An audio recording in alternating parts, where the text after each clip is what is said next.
Meet Dibble, the teeny tiny dragon. With one big sneezy problem, Dibble lived in a volcano-shaped house and loved breakfast.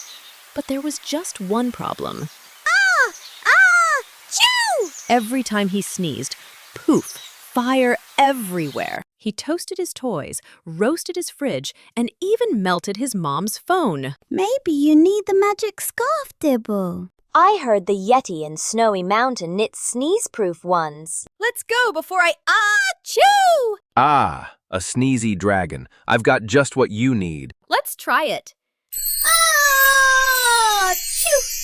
Now Dibble can sneeze in peace, and only flowers come out. Whoops! Tulips again. And that's the story of Dibble, the sneezing dragon who just needed a magical scarf and good friends.